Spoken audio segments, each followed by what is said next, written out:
Hello everyone and welcome to Mr. Simplifies tutorials. In this video we're going to look at Bartlett and Ghoshal's international strategies. The Bartlett and Ghoshal model is a model that tries to explain how organizations can succeed in international markets. There are essentially two types of pressures that organizations face when it comes to international business. These are pressures of local responsiveness and pressures of global integration. And it's these pressures that actually form the axes of the matrix that they came up with. And their model essentially presented four strategies.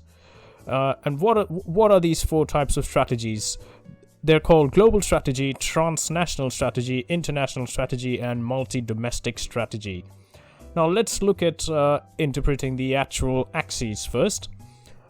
Now, a high pressure for local responsiveness would lead to customization of the product or the services offered by the organization to the needs or tastes of the local population.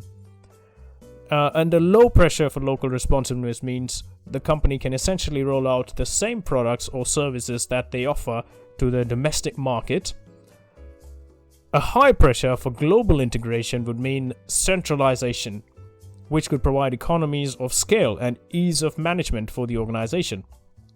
A low pressure for global integration can lead to decentralization of functions like marketing and decision making. Now, let's look at the actual strategies here, starting from international strategy. Here, the pressures for local responsiveness are low and the pressures for global integration are also low.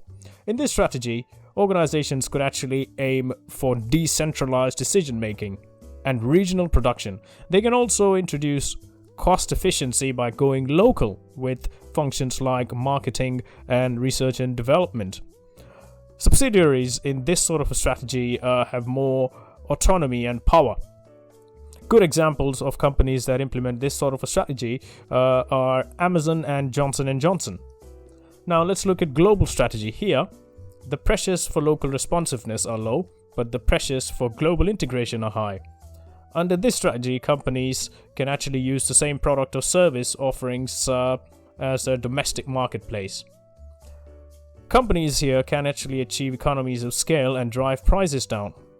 But the international basis that the companies have less autonomy.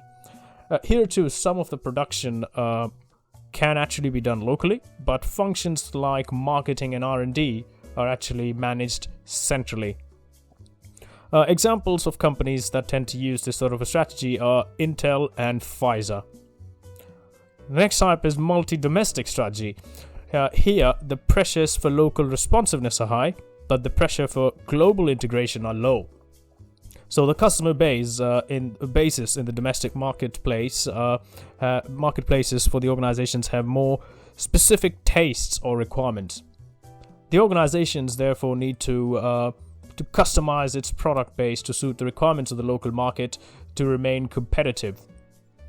Here, production can be decentralized, and so can the marketing. One of the dangers here, though, as you can imagine, is that the core competencies of the organization can actually get lost or get diluted. So companies need to be really careful of this. Good examples of people of organizations rather that use this sort of a strategy successfully are Nestle and McDonald's. The next type of strategy is transnational strategy. Here, both pressures are quite high. It can therefore be a challenge for companies to actually customize products for the local market and still retain their core competencies.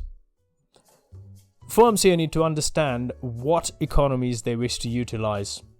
In a manufacturing context, for instance, they might need to come up with strategies to manufacture goods such that part of the manufacturing process is done locally, or maybe the goods are actually assembled locally. So the organization could actually salvage some economies of scale also through purchase of perhaps components or manpower. Good examples of companies that use this type of a strategy are Unilever and Coca-Cola. So there you go, quite simple to understand, and hopefully this was simplified further for you. I thank you very much for your attendance, and as always, like this video, and I would actually encourage you to comment and let me know the videos that you want covered on this channel, and subscribe to this channel for more regular updates. Thank you very much.